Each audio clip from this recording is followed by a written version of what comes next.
Wajib kerajaan mah gede gitu. Emang gede wajib kerajaan? Gede-gede nggak ada yang Lause itu boleh dikasih informasi cara memakainya. Tentunya pasti ada adab-adabnya ya. Iya. Jadi harus misal tangan kanan atau tangan kiri dulu Lause. Biasanya ini kanan Kanan dulu dulu. masuk, baru ke kiri. Nah, habis itu dirapiin dulu. Nah, terus untuk kunci kancingnya harus dari atas urutannya, nggak boleh kita balikin dari tengah atau dari bawah. Habis itu baru ke Apa ada nilai filosofinya nggak Lause? Kenapa gitu harus dari atas dulu? karena ini di kerajaan kalau prosedur program kerja kaisar atau pejabat itu harus dimulai dari atasnya dulu. Misalkan raja pengen makmur kerajaannya, ya rajanya bikin kebijakannya harus ini bisa memakmurkan semua rakyat. Jadi segala sesuatu dimulai dari atasan sampai ke bawahan, ke masyarakatnya harus dapat manfaat gitu istilahnya. Kita dapat manfaat. Oke. Sambil menunggu, teman-teman boleh dikasih tahu tadi belajar apa saja? Mungkin Teh Nura Belajar tentang di sini tentang lagu. Terus tentang apa? Lagu apa? lagu Bongsi Pacai. Gongsi Pacai. Oke.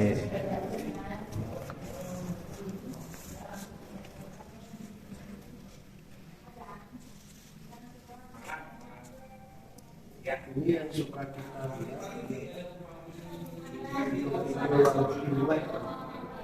Oh, lagu-lagu ini sering diputar di acara Imlek. Ya, misalnya kita lihat di Metro Sinuan gitu, Metro TV Studio, atau kadang di TVRI pun ada. Kalau TVRI milik pemerintah ada juga.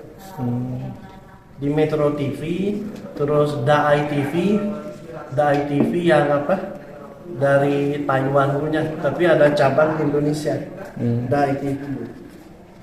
Terus dari MNC suka nyiar. Soalnya dulu waktu masa syuting di Jakarta tuh ada 3 TV, ada Trans 7, terus ada MNC TV dengan Metro Sinuan yang suka meliput di lapangan. Biasanya. Boleh dinyanyikan lagi anak-anak lagunya? Boleh ya? Coba. 1, 2, 3. Sebisanya ya. Nyanyi lagi. Ya, nyanyi lagi. Santosa.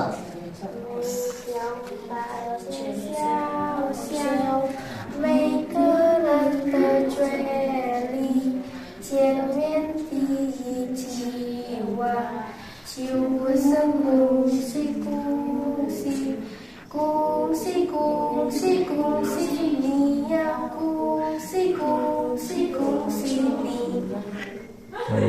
Sekali lagi ya. 1, 2, 3. 每条大气线，tahu? Oh, apa-apa. Lagi. Ya. Coba. Hai, aku sudah deh, cuma kata wen, Coba. ya. 每条大街小巷，每个人的嘴里，见面第一句话就是恭喜恭喜恭喜恭喜恭喜你呀，恭喜恭喜恭喜你。 Tepuk tangan. Habis ini langsung jelasin nanti. Hah? Kan zamannya.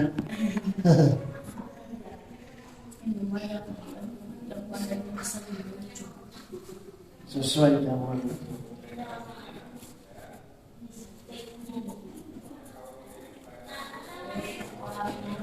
Hah?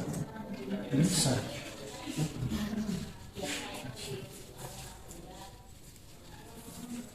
Iya, buat Memang harus kayak gitu. Belakang posisi. Itu ada apa di belakangnya? Hah? Wig yang udah nyambung ke topinya. Coba ke depan. Nah, hari ini Lawson mau jelasin contoh-contoh ini alat-alat kebudayaan.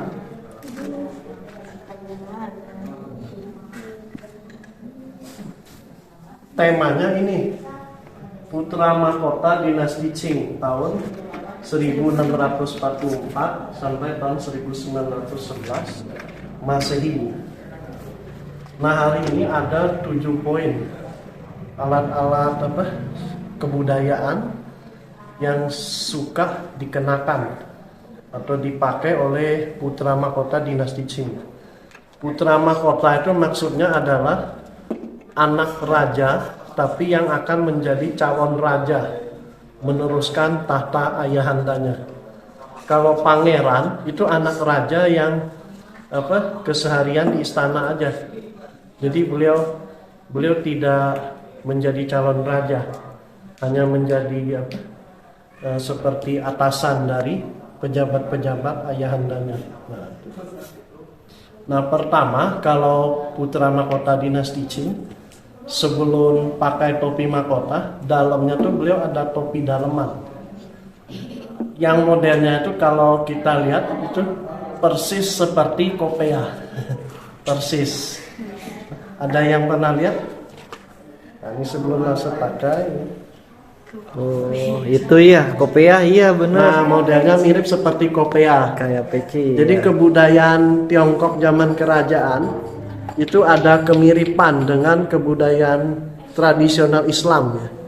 Ada kemiripan, nah itu contohnya.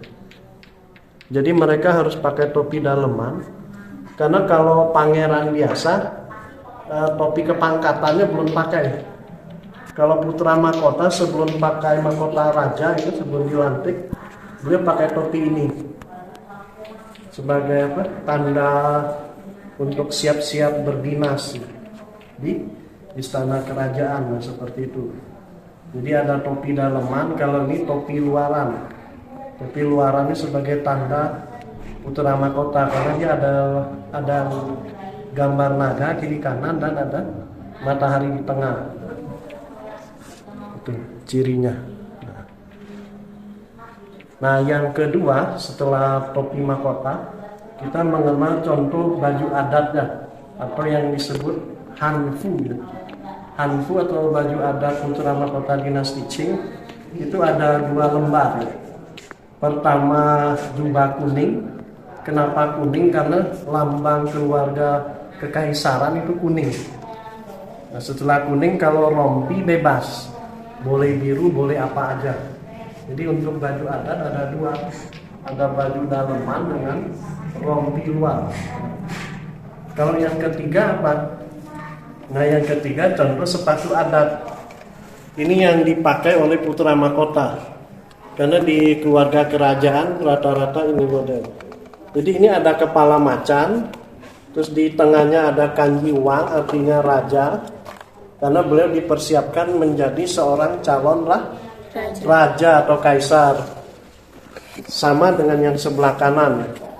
Jadi raja atau kaisar itu yang akan meneruskan tahta dari ayahanda beliau.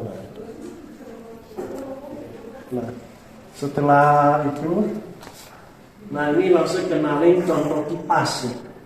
Nah, kalau ini kipas yang suka dipakai oleh ini pengawal istana, terutama dayang-dayang istana atau ajudan raja. Jadi kalau raja, permaisuri, ibu suri, pangeran, putri raja, kalau lagi di singgasana ajudannya selalu bawa kipas ini sebagai untuk mengipas petinggi-petinggi kerajaan ya. Jadi gerakan mengipasnya seperti ini. Jadi yang ini pegang ke sini, yang ini dari bawah. Nah, seperti ini. Para ajudan kalau mengipas kaisar atau permaisuri ya. Kalau zaman dulu ini ada stick panjangnya, bisa disambungin ya. Biasanya ini yang pakai petinggi-petinggi kerajaan atau keluarga kekaisaran. Ini tampak depan seperti daun ya. Ini kipas ini sangat antik, beda dengan kipas biasa. Kalau belakangnya seperti ini. Jadi dia ada jurai-jurainya dengan jambul. Ini jambulnya. Motifnya motif daun ini. Ini jarang Lause tampilkan. Jarang ditampilkan.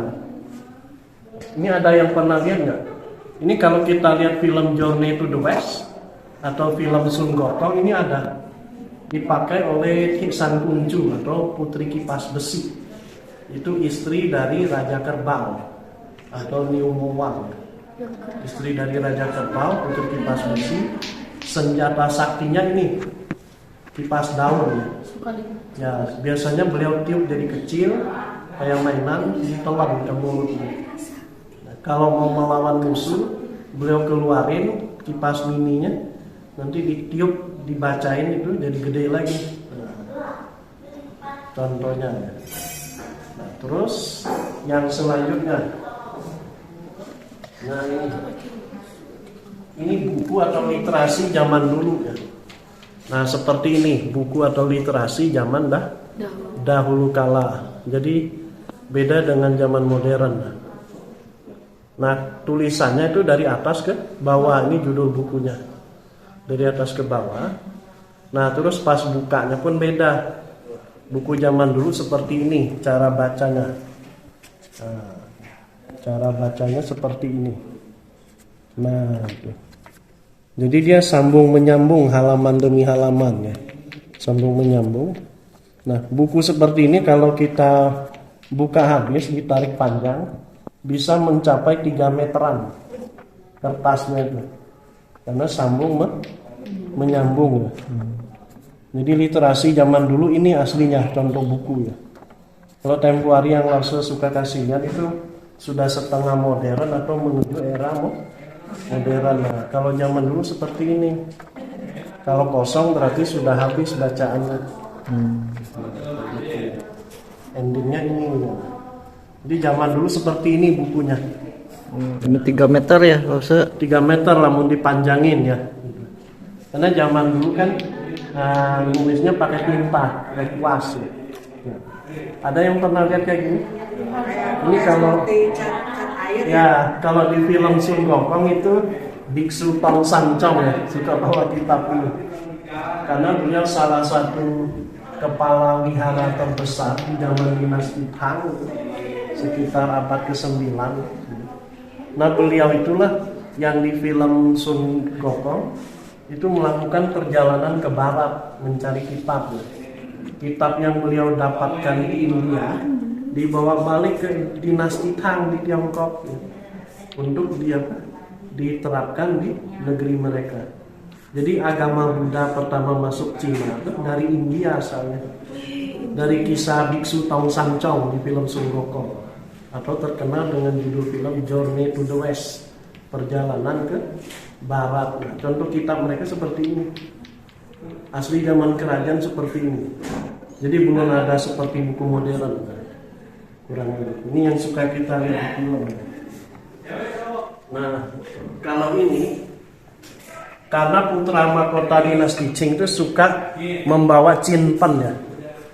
Cinpen ini adalah fungsinya ada 2. Kalau untuk para biksu atau biku ini dijadiin wadah cinpen kosongnya dijadiin alat untuk meminta sumbangan berupa makanan atau biskuit gitu.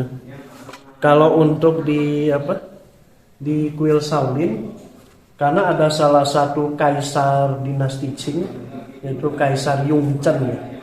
Itu masih keturunan dari Kaisar Kangxi. Itu beliau adalah salah satu raja dinasti Qing.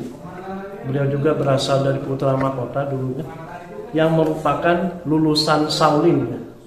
Jadi belajar ilmu kungfu Cina di Shaolin ya. Beliau sampai lulus menamatkan 108 jurus kungfu. Nah, terus beliau juga sudah melewati ujian terakhir yaitu melawan 18 orang pendekar sakti Shaolin dengan 18 ilmu kebal. Nah, jadi Kaisar Yongchen tuh setelah lulus semua ujian yang dites oleh Dewan Guru Besar Kuil Shaolin, beliau bisa turun gunung menjadi pendekar sebelum beliau naik tahta jadi raja. Ini namanya Cinpen, bisa juga dipakai untuk meditasi zaman dulu. Meditasi karena begitu dipukul bunyinya tuh seperti relaksasi ya. Kita coba 3 kali ya. Nah, seperti ini. 1, nah 2, 3. Nah, seperti itu. Ada yang pernah lihat nggak? Ini bisa dijadikan alat meditasi. Karena ketika Kaisar Yongchen sebelum jadi raja itu beliau pernah bermeditasi di Shaolin. Karena beliau lulusan Shaolin. Ya. Di film-film. Nah, itu. Jadi sambil meditasi, sambil dengar suara pentungan ini seperti tenang ya. Jadi sang Kaisar Yongchen sebelum dinobatkan jadi raja, meneruskan ayahanda dia, itu merasa tenang, menenangkan diri di Kuil Shaolin karena beliau salah satu raja yang pendekar silat, ya, pendekar kungfu. Nah, yang terakhir nih, kalau yang terakhir ini, kalau payung itu lebih banyaknya kuning ya, Kalau raja, pangeran, kaisar, keluarga kerajaan rata-rata kuning. Ih, lucu ya. Kalau payung ada sama bunganya dengan payung sebelum-sebelumnya ya. Warnanya pasti kuning kalau kaisar. Kalau merah itu untuk pejabat atau rakyat biasa atau yang golongan bangsawan. Kalau kuning khusus keluarga raja aja. Mulai dari kakek neneknya raja, terus ibu suri yang merupakan ibunda raja, terus dengan ayahanda raja sendiri keturunannya itu rata-rata kuning, baik payung atau bajunya kebanyakan warna kuning. Kalau payung zaman dulu ini sama dengan payung modern, cuman dulu mah kayunya kayu bambu kebanyakannya. Jadi payung modern yang menggunakan besi sekarang arsitekturnya kebanyakan meniru dari model yang zaman dahulu kala. Jadi hari ini ada 7 poin pengenalan alat-alat kebudayaan yang suka dikenakan oleh pangeran dinasti Qing. Sekian presentasi Lause tentang putra mahkota dinasti Qing. Atas perhatian dari semua siswa-siswa Mandarin, Lause ucapkan terima kasih banyak. Xie ke Terima kasih Lause, tepuk tangan.